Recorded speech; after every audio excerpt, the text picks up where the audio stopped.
Why did Thai street food earn a Michelin star? Chapter 1. I thought Michelin stars belonged only to luxury restaurants. Before I came to Thailand, I believed something that I had never really questioned. Michelin stars belonged to luxury restaurants. That was simply the way the world worked, or so I thought. As a travel writer from England, I had spent years visiting cities across Europe. I had eaten in restaurants where reservations were booked 6 months in advance. I had sat beneath crystal chandeliers. I had watched waiters place dishes on tables with movements so careful they seemed choreographed. Whenever people spoke about Michelin stars, the conversation was always accompanied by words like elegance, exclusivity, and prestige. No one ever talked about plastic chairs. No one ever talked about food stalls. No one ever talked about street vendors standing beside busy roads. So when I first read an article claiming that a humble street food stall in Bangkok had earned Michelin recognition, I assumed there had to be some misunderstanding. I remember exactly where I was. A small cafe in London. Rain tapped gently against the windows. The sky was gray. The coffee was hot. And as I turned the pages of a travel magazine, I found a headline that immediately caught my attention. Why Thailand's street food is winning the world's respect. Curious, I began reading. The article described food vendors who worked from sunrise until late into the night. It spoke about recipes passed down through generations. It mentioned chefs who spent decades perfecting a single dish. And then it mentioned Michelin. The combination felt strange. Street food and Michelin. The words seemed as if they belonged in different sentences. Yet the more I read, the more intrigued I became. Several months later, I accepted a travel assignment that included Thailand. At the time, I viewed the country much like many foreigners do. I thought of beaches, temples, tropical islands, friendly people, and affordable vacations. What I didn't realize was how deeply food shaped everyday life in Thailand. That lesson would begin almost immediately. The airplane landed in Bangkok shortly before sunset. The moment the airport doors opened, warm air surrounded me. Not warm in the gentle English sense, warm in a tropical sense. Soft, heavy, comforting, the kind of warmth that seemed to settle slowly onto your skin. Outside, the sky glowed with shades of orange and gold. Palm trees moved gently in the distance. Families greeted one another with smiles. Taxi drivers waited patiently. Everything felt different from London. The pace, the sounds, even the light itself seemed different. As my taxi entered the city, I pressed my forehead lightly against the window. Bangkok stretched endlessly before me. Modern skyscrapers reflected the setting sun. Golden temple roofs appeared unexpectedly between office buildings. Motorcycles flowed through traffic like schools of fish moving through water. Street vendors stood beside carts, illuminated by small lights. And everywhere I looked, people were eating. At first, I barely noticed it. Then, I noticed it everywhere. People eating noodles, people eating rice dishes, people eating fruit, people sharing meals with friends, people standing beside food carts, people sitting on tiny plastic stools. Food seemed woven into the city itself. The taxi driver noticed me watching. "You like food?" he asked. I laughed. "Of course." He smiled. "Then you will love Thailand." At the time, I assumed he was simply being polite. Now I realized he was telling the truth. That evening, after checking into my hotel, I decided to walk through the city. The sun had disappeared. Night had arrived. And Bangkok seemed even more alive than before. Neon lights reflected in puddles left behind by an afternoon rain shower. The smell of charcoal drifted through the warm air. Laughter echoed from crowded restaurants.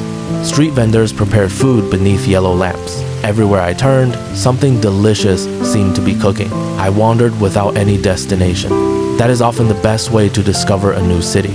One street led to another. A market opened into a narrow alley. The alley revealed another collection of food stalls. The entire city felt connected by food. Eventually, I stopped at a small noodle stall. There were no tourists, no guidebooks, no social media influencers taking photographs, only local customers. An elderly man operated the stall. His movements were calm and practiced. He greeted me with a smile. Although we shared only a few words of common language, Somehow, communication happened. A menu appeared. Recommendations were offered. A bowl of noodles arrived. The meal looked incredibly simple. A fragrant broth, fresh herbs, tender slices of meat, perfectly cooked noodles. Nothing about it appeared extraordinary. Yet the first spoonful surprised me. The flavors felt balanced, comforting, precise. Everything seemed to fit together perfectly. The broth carried depth without becoming heavy. The herbs added freshness. The noodles absorbed every flavor. It was one of the best meals I had eaten in months, and it cost less than a cup of coffee in London. I finished the bowl slowly. The owner watched with amusement. "You like?" he asked. "Very much." His smile widened. He nodded proudly. Then he returned to cooking. That simple meal stayed in my thoughts long after I left. Not because it was expensive, not because it was famous, but because someone had clearly devoted years to perfecting it. The next morning, I visited a local market. The experience felt like entering a completely different world. Rows of vegetables stretched in every direction. Fresh herbs filled the air with fragrance. Seafood vendors arranged their products carefully on beds of ice. Fruit sellers displayed mangoes, pineapples, and rambutans in bright, colorful piles. Customers moved from stall to stall, greeting familiar faces. Many conversations centered around food. What to cook, what ingredients were freshest, which vendor had the best produce that day. Food wasn't simply something people consumed. It seemed to be part of daily life, part of culture, part of identity. An elderly woman selling curry noticed my curiosity.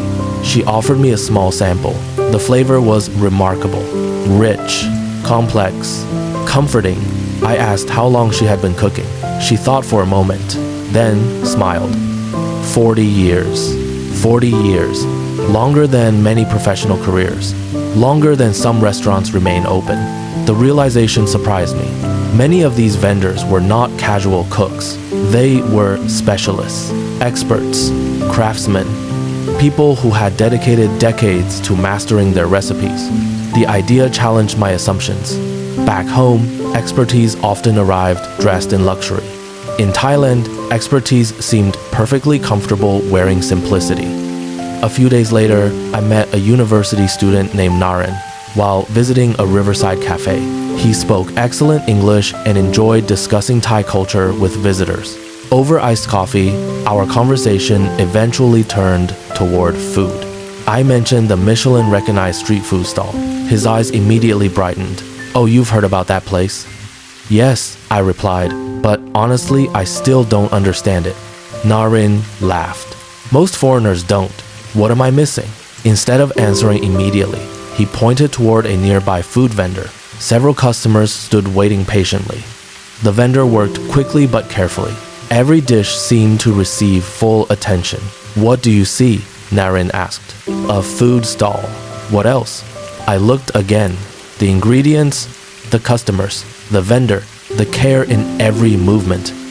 Naren smiled. "Now imagine doing that every day." I listened. "Imagine waking before sunrise." I nodded. "Imagine buying fresh ingredients every morning."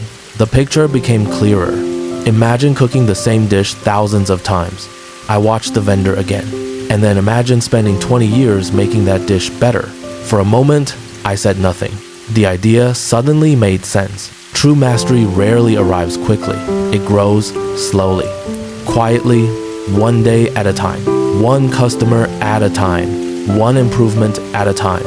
That evening, I finally decided to visit the famous Michelin-recognized stall. The closer I came, the more surprised I became. The queue stretched far down the sidewalk. Tourists waited. Locals waited. Food enthusiasts waited. Everyone seemed willing to stand there for hours. The atmosphere was oddly peaceful. People chatted quietly. Some read books. Others simply watched the cooking. Then I saw the stall itself, and I nearly laughed. Not because it was disappointing, because it was so ordinary. No elegant entrance, no expensive decorations, no luxury furniture. Nothing resembling the Michelin-starred restaurants I knew from Europe. just a modest cooking station beside a busy Bangkok street. If nobody had told me its reputation, I might have walked straight past it. Yet dozens of people stood patiently waiting. Clearly, they knew something I did not. I joined the line. As darkness settled over the city, bright lights illuminated the cooking area. The chef stood before an enormous wok. Flames occasionally leaped into the air. Steam rose continuously. The heat must have been intense, yet she worked with extraordinary focus. Every movement appeared deliberate. Every action seemed efficient. Watching her felt like watching a musician perform a familiar piece after decades of practice. Nothing was rushed. Nothing was wasted. There was a rhythm to her work, a confidence, a mastery that required no explanation. Nearby, an elderly Thai woman noticed me observing. "First time?" she asked. "Yes." She smiled. "You are surprised." "I am. Most foreigners are." I laughed. I thought Michelin stars were only for luxury restaurants. The woman looked toward the chef. Then she smiled gently. "Luxury is easy." Her answer caught me off guard. "Easy?" She nodded. "Money can buy beautiful furniture."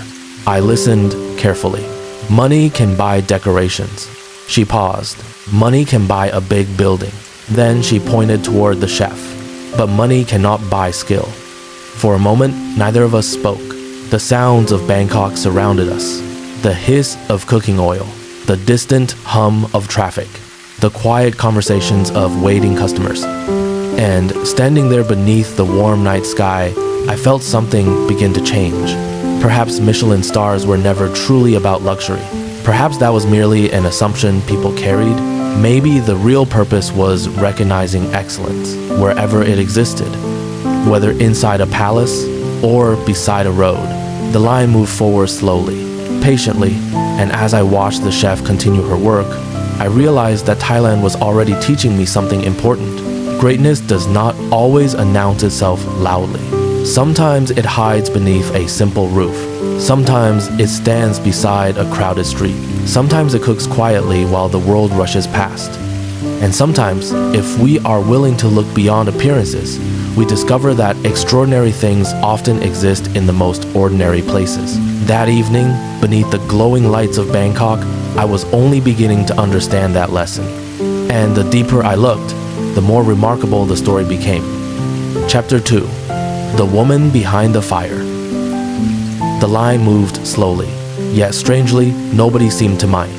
In many cities around the world, waiting for hours would create frustration. People would complain, check their watches, wonder if the experience could possibly be worth the delay. But here in Bangkok, the atmosphere felt different. The people waiting appeared relaxed. Some chatted quietly with friends, others watched the chef. A few simply sat on small plastic stools, enjoying the warm evening air. The city moved around us. Motorcycles passed. Street vendors called out to customers. The scent of grilled seafood drifted through the night.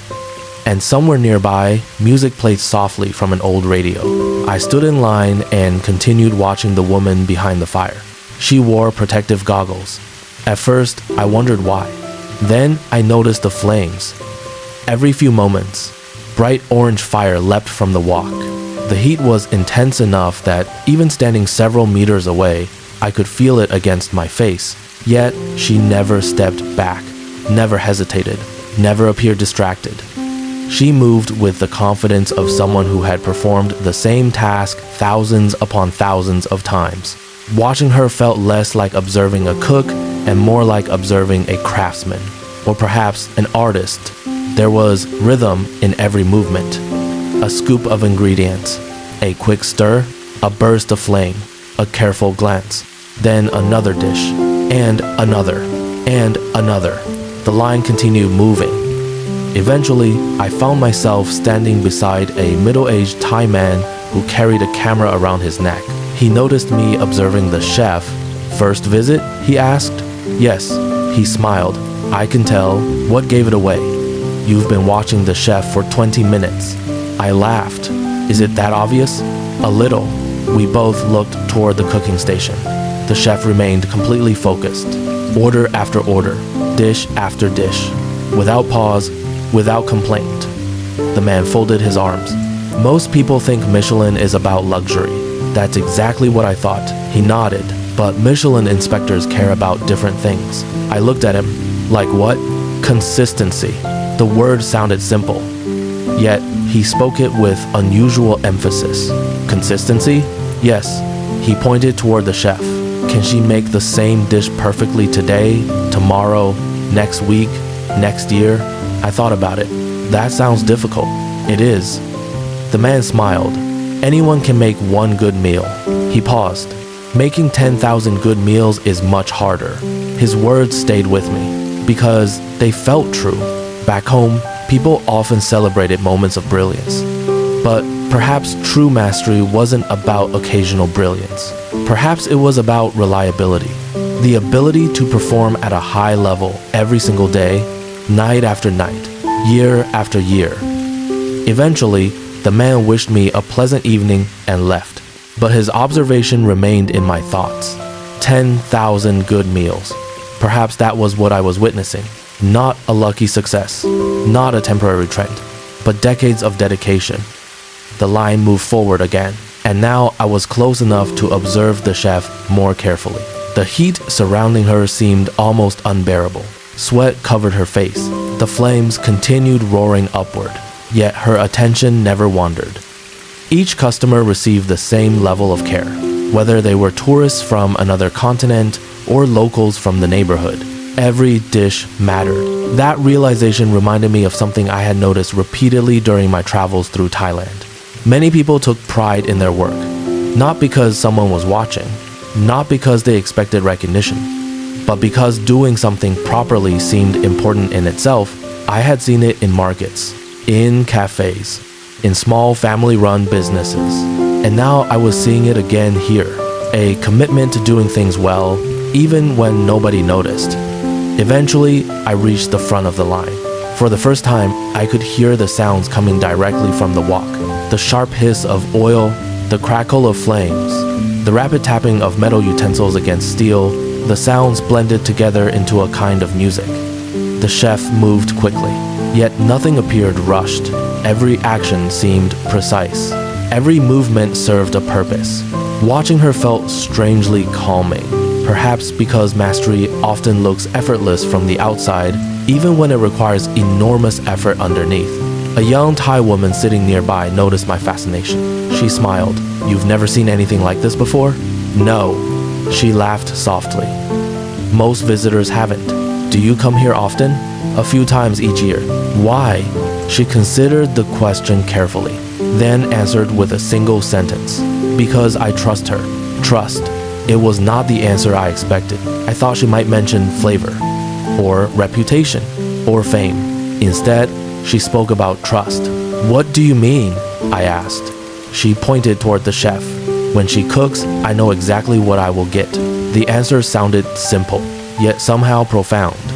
In a world filled with uncertainty, there was comfort in consistency. Comfort in knowing that excellence would appear exactly where you expected it. Again and again, the woman continued. "My father brought me here when I was younger. I listened. The food tastes the same today." She smiled. "That's not easy." No, it wasn't easy at all. Suddenly, I began understanding something important about Michelin recognition. Perhaps Michelin inspectors were not searching for luxury. Perhaps they were searching for trust. Trust built through skill. Trust built through repetition. Trust built through years of hard work. The line moved again. Now I was only a few customers away. The aromas drifting from the cooking station grew stronger. Garlic, seafood, fresh herbs, smoky charcoal. The smell alone was enough to make people hungry. Around me, conversations continued in many languages: English, Thai, Japanese, French, German, Chinese. People from different cultures had traveled great distances for the same reason. A meal prepared by one woman beside a Bangkok street. The thought felt remarkable, not because she was famous, but because her work had crossed borders, crossed languages, crossed cultures. Good food, I realized, possessed a universal language. Eventually, my turn arrived. I placed my order, then stepped aside to wait. The chef never looked hurried. Even though customers surrounded her, even though the queue remained long, she focused entirely on the task before her. The moment felt strangely peaceful, as if the noise of the city faded into the background. Only the cooking remained, only the craft. Several minutes later, my meal arrived. The plate looked surprisingly simple. No dramatic presentation, no decorative flowers, no artistic designs painted across the plate, just food, honest food, confident food. Food that didn't need to impress anyone because it already knew its value. I carried the plate to a small table and sat down. Around me, other customers ate quietly. Some smiled after the first bite. Others closed their eyes briefly. A few exchanged knowing looks with friends. I took my first bite and immediately understood why people waited. The flavors felt extraordinary, not because they were complicated, but because they were balanced. Every ingredient contributed something important. Nothing dominated, nothing disappeared. Everything worked together. The dish felt complete, as though years of experience had shaped every detail. I ate slowly, not wanting the meal to end, not wanting the experience to end, because for the first time, I felt I truly understood something. This wasn't about luxury. It never had been. Luxury was visible, easy to photograph, easy to advertise, easy to recognize. Mastery was different. Mastery often hid in plain sight. It revealed itself through consistency, through dedication, through countless hours of practice. And perhaps that was why Michelin inspectors respected places like this, because true excellence deserves recognition regardless of where it appears. A palace, a hotel, a family restaurant, a food stall. The location matters less than the quality. After finishing my meal, I remained seated, simply observing. The chef continued cooking. The queue continued growing. The city continued moving around us. And for a while, I allowed myself to absorb the atmosphere. Warm night air, glowing streetlights, the smell of food, the sound of conversation, the rhythm of Bangkok. It felt peaceful, comforting, alive. Eventually, I stood and began walking back toward my hotel. The streets remained busy, yet somehow quieter than before.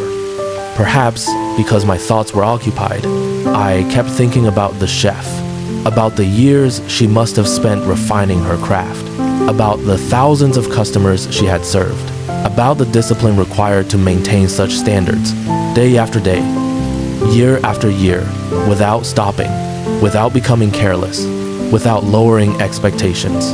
That level of commitment deserved respect, not because of awards, not because of fame, but because dedication itself is worthy of admiration. As I crossed a small bridge overlooking a canal, I paused for a moment. The water reflected lights from nearby buildings. A gentle breeze moved across the surface. Somewhere in the distance, a temple bell rang softly. The city seemed to slow. And standing there beneath the Bangkok night sky, I realized something. Before arriving in Thailand, I thought Michelin stars belonged to restaurants. Now, I was beginning to understand that Michelin stars belong to people who dedicate themselves completely to their craft, to people who pursue excellence regardless of recognition, to people who continue improving long after success arrives. The chef behind the fire was one of those people, and somehow, her story felt larger than food. It felt like a lesson about patience, about discipline, about pride in one's work, a lesson that could apply to almost anything in life. That night, as I listened to distant city sounds from my hotel room, I found myself wondering about Michelin itself. If luxury wasn't the most important thing, then what exactly were Michelin inspectors looking for? What standards did they use? And why had Thailand become one of the world's most celebrated food destinations? The answers would arrive the following day, and they would reveal an even deeper story hidden behind every Michelin star. Chapter 3. What Michelin inspectors really look for. The next morning, Bangkok woke slowly beneath a blanket of pale golden light. From my hotel window, I could see the city stretching toward the horizon. Office workers were already beginning their commute. Street vendors arranged ingredients beneath colorful umbrellas. Motorcycles moved steadily through traffic, and somewhere below, the smell of breakfast drifted upward through the warm morning air. I made myself a cup of coffee and sat quietly by the window. My thoughts kept returning to the chef from the night before. The flames, the focus, the discipline. Most of all, I kept thinking about a simple question. If Michelin stars were not primarily about luxury, then what exactly were Michelin inspectors looking for? The answer seemed obvious at first. Good food. Yet, the more I thought about it, the more complicated the question became. After all, there are countless restaurants serving good food around the world. Why do only a small number receive Michelin recognition? What separates a memorable meal from an extraordinary one? Curious, I decided to spend the day searching for answers. Later that morning, I visited a small cafe recommended by a local friend. It sat on a quiet side street, shaded by large trees. The atmosphere felt calm. Gentle music played in the background. The smell of freshly brewed coffee filled the room. Most customers appeared to be locals. Students worked on laptops. Friends chatted softly over breakfast. A few elderly customers read newspapers while sipping tea. I ordered coffee and found a seat near the window. At the table beside me sat an older gentleman reading a book about food history. The title caught my attention. Eventually, we began talking. His name was Somchai, a retired hotel manager who had spent more than 30 years working in hospitality. When I mentioned my visit to the Michelin-recognized street food stall, he smiled immediately. "Ah," he said, "you are trying to understand Thailand through food." I laughed. "Something like that." He closed his book. "Then perhaps I can help." I listened carefully. Somchai explained that many visitors misunderstand Michelin, just as I had. People often assume Michelin rewards luxury. Beautiful buildings, expensive furniture, elegant presentation. But according to Somchai, those things were secondary. The inspectors care about the food itself, he said, more than anything else. I nodded. That made sense. But he continued. There are several things they look for, such as, he raised one finger, quality ingredients, a second finger, mastery of technique, a third, balance of flavors, a fourth, the personality of the chef, then a fifth, consistency. The last word sounded familiar. Consistency, the same word I had heard the previous evening. Somchai noticed my reaction. People underestimate consistency. Why? He smiled. Because it's not exciting. I laughed. He continued. Anyone can cook one excellent meal. The sentence sounded familiar, almost identical to what the man in the queue had told me. But creating excellent meals every day for years? He shook his head. That is rare. Outside the cafe, sunlight filtered through the leaves. A gentle breeze moved the branches. For a few moments, neither of us spoke. I thought about the chef standing before her wok night after night, serving hundreds of customers, maintaining the same standards, the same focus, the same quality. The achievement suddenly seemed even more impressive. Somchai took a sip of coffee. Do you know why Thailand does well with Michelin recognition? No, because many Thai food vendors spend their entire lives mastering one thing. I remembered Nareen saying something similar. One dish, one recipe, one specialty, perfected over decades. Somchai nodded. In some countries, restaurants try to do everything. He smiled. In Thailand, many vendors spend 20 years becoming experts at one dish. The idea fascinated me because mastery often requires repetition. Thousands of small improvements made over time, tiny adjustments invisible to customers. Yet those adjustments accumulate, year after year, eventually creating something extraordinary.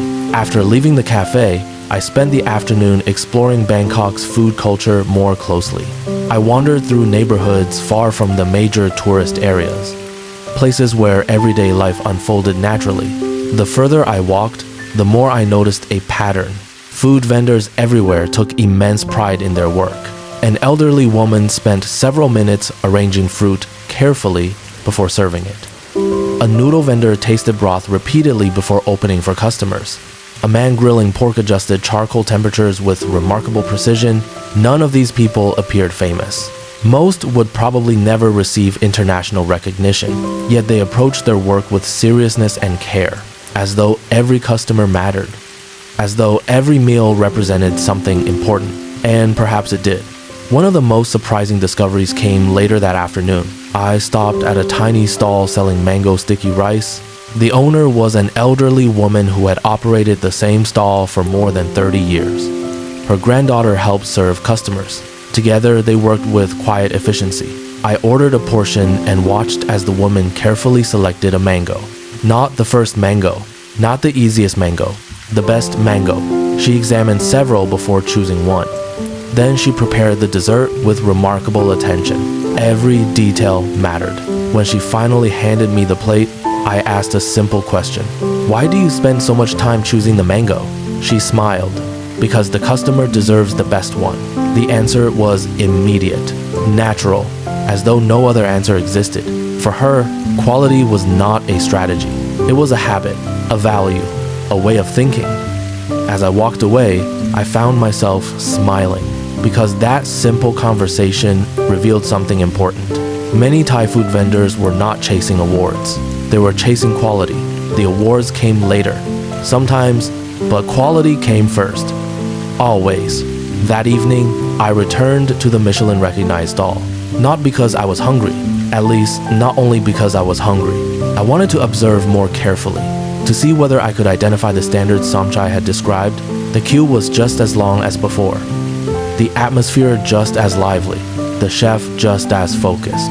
This time, however, I noticed details that had escaped me during my first visit. The ingredients were remarkably fresh. Every piece of seafood looked pristine. Vegetables appeared vibrant and crisp. Nothing looked tired. Nothing looked neglected. Quality ingredients. Check. Then I watched the cooking technique. The timing seemed perfect. Ingredients entered the wok in a specific sequence. Heat levels changed constantly. Movements remained precise. Years of experience were visible in every action. Mastery of technique. Check. When my meal arrived, I paid closer attention to flavor. The balance was extraordinary. Sweetness, saltiness, texture, aroma. Everything existed in harmony. Nothing overwhelmed anything else. Balance? Check. Then I thought about personality. At first, that category seemed strange. How could food express personality? Yet, the more I considered it, the more obvious it became. The dish reflected the chef. Her confidence, her discipline, her experience, her identity. No other person would create exactly the same meal. The food carried her signature, her story, her personality. Check. Finally, consistency. The most difficult standard of all. The standard impossible to judge from a single visit.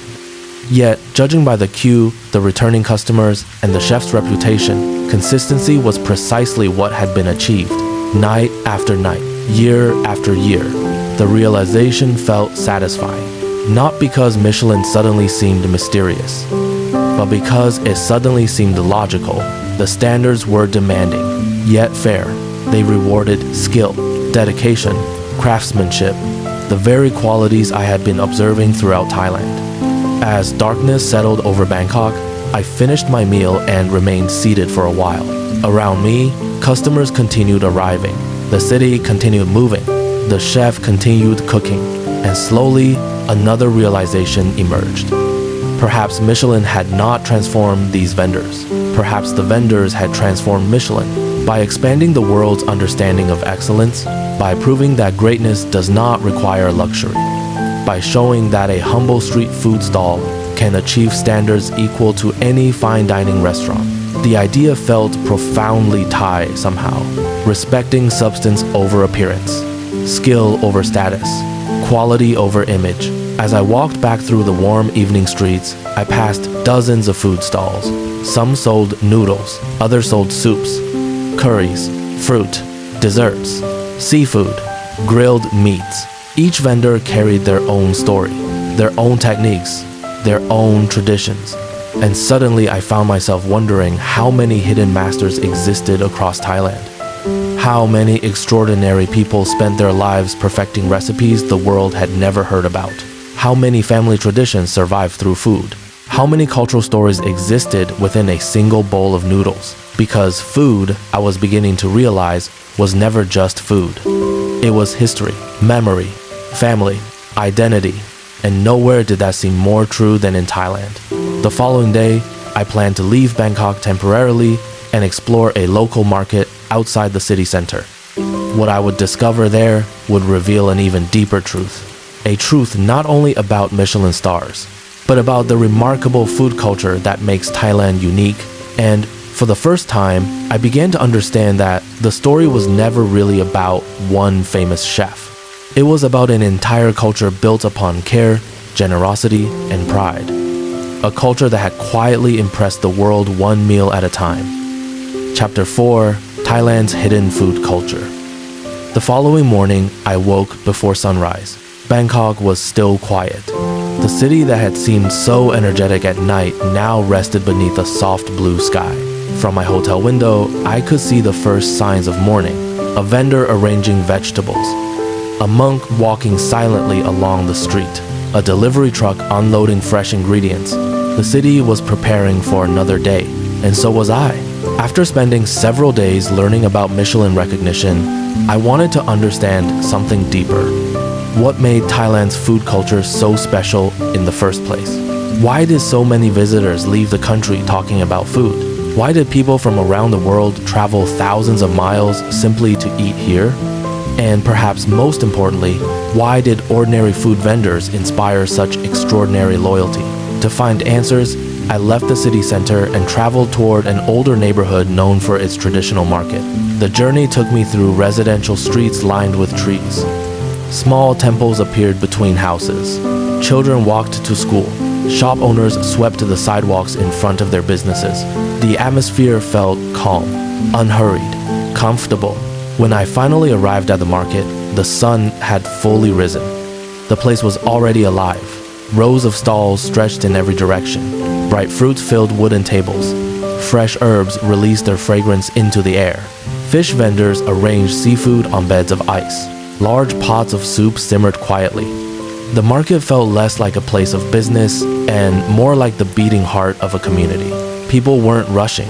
They were talking, greeting one another, sharing news, asking about family members.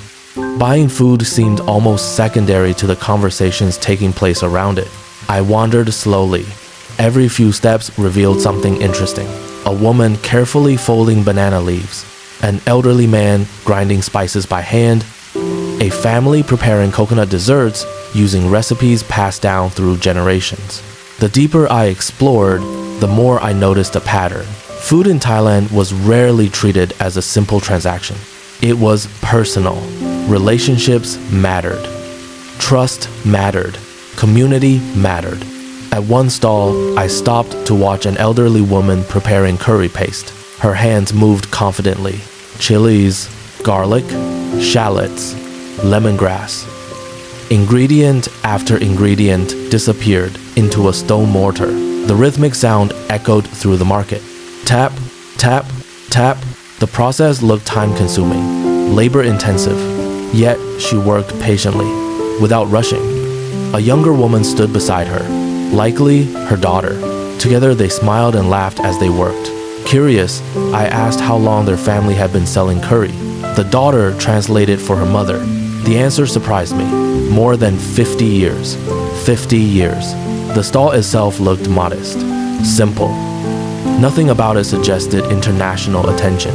Yet the knowledge contained within that small space represented half a century of experience, half a century of learning, half a century of refinement, and suddenly I understood something important. Many visitors look at Thai street food and see simplicity. What they fail to see is the expertise hidden beneath that simplicity, because simple food is often the hardest food to perfect. There is nowhere to hide mistakes, no complicated presentation, no expensive decoration, only flavor, only technique, only quality. As the morning continued, I sat at a small stall serving rice porridge. The owner greeted nearly every customer by name. He knew their preferences, their routines, sometimes even their family members. Watching him felt like watching a neighborhood gathering rather than a business. One elderly customer arrived. Before she even sat down, the owner had already begun preparing her usual order. Neither person needed to speak. The routine had been repeated hundreds of times before, perhaps thousands. The scene felt surprisingly touching. In many places, restaurants serve customers. Here, it felt as though people were taking care of one another. Later that day, I met Naren again. When I described what I had seen, he smiled knowingly. Now you're starting to understand. Understand what? Why food matters here. We found a small cafe overlooking a canal. Long-tail boats moved slowly through the water. Birds called from nearby trees. The atmosphere felt peaceful. Naren stirred his iced tea. In Thailand, people often ask one question. What question? He smiled. Have you eaten yet? I laughed. I've heard that. It sounds simple. He paused. But it's really a way of showing care. The idea fascinated me. In many cultures, greetings focus on work, weather, plans, schedules. In Thailand, asking about food could also mean asking about well-being. Are you okay? Have you taken care of yourself? Do you need anything? Food was connected to kindness. The realization helped explain many of the interactions I had experienced. The warmth, the hospitality, the generosity. Food wasn't separate from culture. It was culture. As the afternoon passed, Naren shared several traditions I had never heard before. Families gathering around shared meals rather than individual portions. Recipes passed between generations. Regional dishes reflecting local geography and history. The more he explained, the more I realized how little I had understood before arriving. Like many foreigners, I had assumed Thai food meant a handful of famous dishes. Pad Thai, green curry, mango sticky rice. Yet those dishes represented only a tiny fraction of Thailand's culinary heritage. The reality was far richer, far more diverse, far more interesting. That evening, instead of returning immediately to the famous Michelin-recognized stall, I visited several smaller vendors recommended by local residents. None appeared in guidebooks. None attracted international attention. Yet each offered something remarkable. At one stall, a woman spent nearly 20 minutes preparing a single dessert. At another, a noodle vendor carefully adjusted broth that had been simmering since dawn. Elsewhere, a family grilled seafood over charcoal using techniques inherited from grandparents. Again and again, I encountered the same pattern. Care, patience, pride. The qualities Michelin inspectors value were not limited to a few famous vendors. They existed throughout the culture itself. That realization changed everything. The Michelin star was not an isolated miracle. It was a visible example of something already present throughout Thailand. A culture that respects craftsmanship. A culture that values quality. A culture where people take genuine pride in feeding others. As darkness approached, I found myself sitting beside a small canal. The evening air felt cooler. Streetlights reflected softly on the water. Nearby, a family shared dinner beneath a tree. Children laughed. Parents talked quietly. The smell of cooking drifted through the air. The scene felt peaceful. And as I watched, another realization emerged. Back in England, I had viewed Michelin recognition as the destination, the ultimate achievement. Now I saw it differently. The Michelin star was not the story. It was the result of the story. The real story was decades of dedication. Generations of knowledge, communities built around food, people waking before sunrise to buy fresh ingredients, people perfecting recipes through repetition, people serving strangers with genuine care. The star simply recognized what already existed. The thought felt strangely comforting because it reminded me that excellence is rarely sudden. Most success stories begin quietly, far from attention, far from fame, one day at a time, one improvement at a time, one customer at a time. Thailand seemed to understand that better than most places. As the sky darkened and the first stars appeared overhead, I began walking back toward my hotel. The streets glowed beneath warm lights. Food stalls opened for the evening crowd. The city breathed with familiar energy, yet now everything looked different. Because I was no longer seeing individual vendors. I was seeing a culture where food represented much more than nourishment. It represented memory, family, community, identity, and perhaps that was the real secret behind Thailand's global reputation. Not a single dish, not a single chef, Not even a single Michelin star, but an entire way of life built around care. The following evening would be my last night in Bangkok, and before leaving, I planned to return one final time to the famous street food stall where this journey had begun. Not to learn something new, but to see whether I truly understood the lesson Thailand had been teaching me all along, a lesson that had very little to do with luxury, and everything to do with people. Chapter 5: The real reason Thailand surprised the world. My final evening in Bangkok arrived quietly. The city glowed beneath a sky painted with soft shades of orange and purple. From my hotel window, I watched the sun slowly disappear behind distant buildings. For a few moments, everything seemed calm, peaceful, reflective.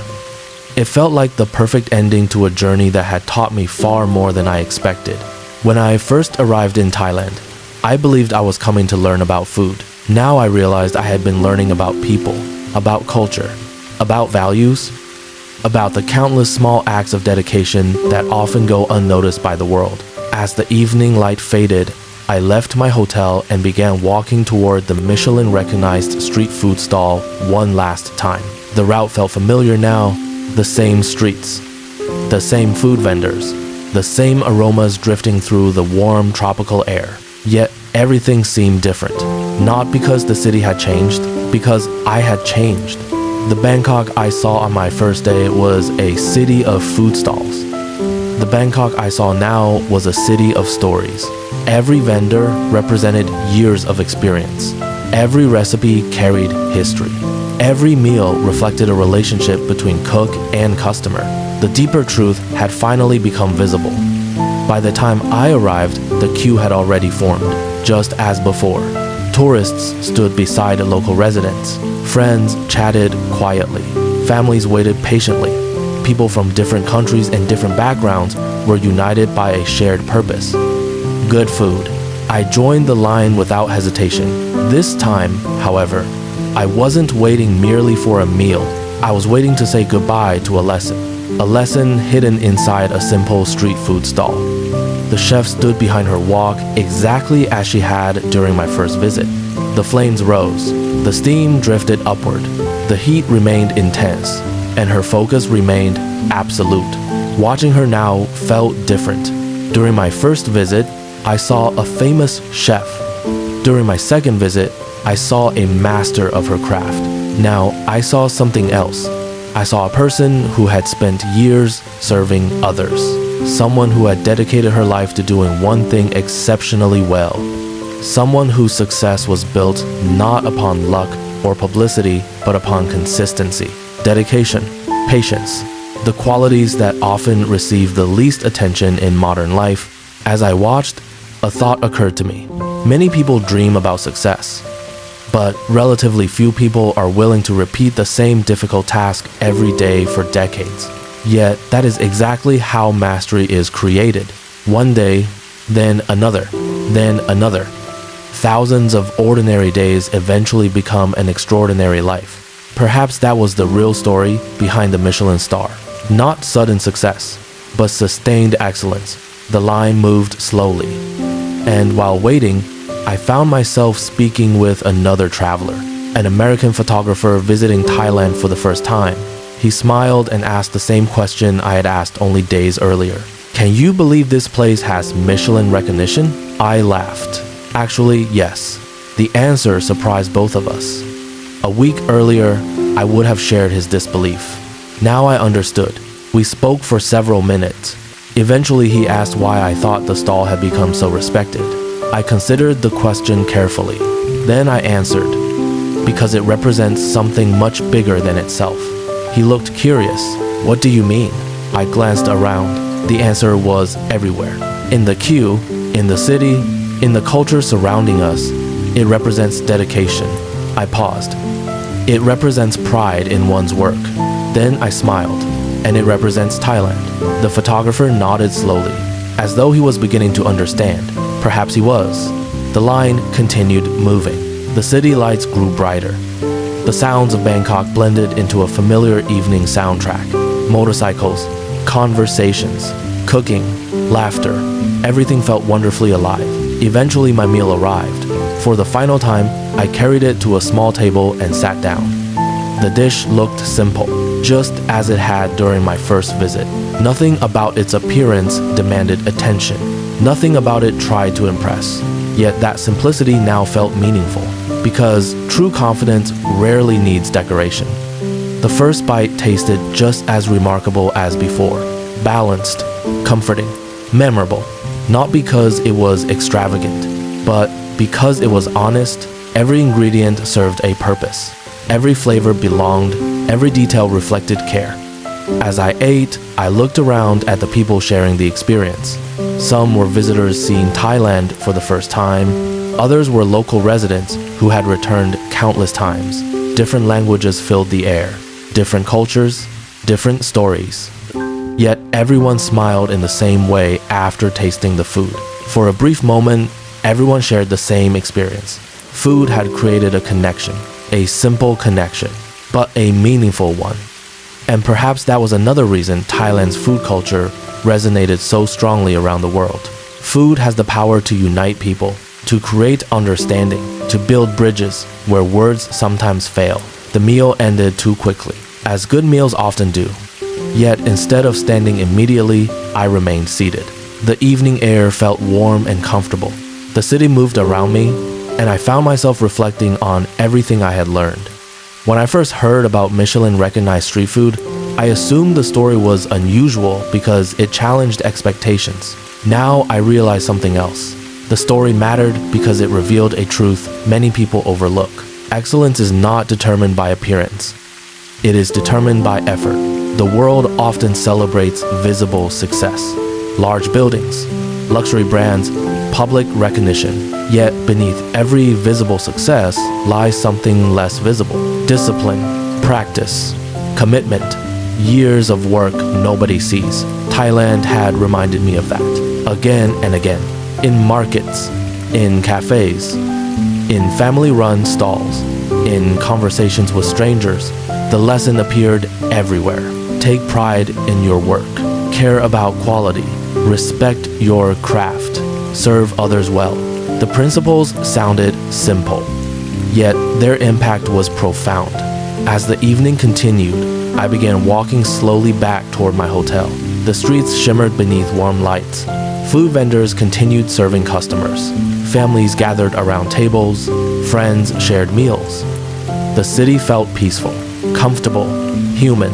I crossed a small bridge overlooking a canal. The water reflected the lights of nearby buildings. A gentle breeze moved across the surface. For a moment, I stopped walking. The scene felt almost dreamlike. And standing there beneath the Bangkok night sky, I finally understood why the story of Thai street food had captured the world's attention. It was never really about a Michelin star. The Michelin star simply helped people notice. The real story had existed long before the award arrived. The real story was the people. The vendors waking before dawn to buy fresh ingredients, the families preserving recipes across generations, the cooks refining techniques through decades of repetition, the communities gathering around shared meals, the culture that values care over convenience, the culture that believes ordinary things deserve extraordinary effort. That was the story. That was the reason Thailand surprised the world. Because behind every bowl of noodles, every plate of rice, every carefully prepared dish, there existed something deeper. Respect, pride, generosity, human connection. The qualities that cannot be purchased, the qualities that cannot be manufactured, the qualities that must be lived. I smiled as I resumed walking. Somewhere behind me, the famous chef continued cooking. The queue remained long. The city remained alive. And tomorrow, she would do it all again, just as she had yesterday, just as she had for years. Not because she was chasing awards, not because she was chasing fame, but because excellence had become part of who she was. That realization felt strangely comforting. The world often changes quickly. Trends come and go.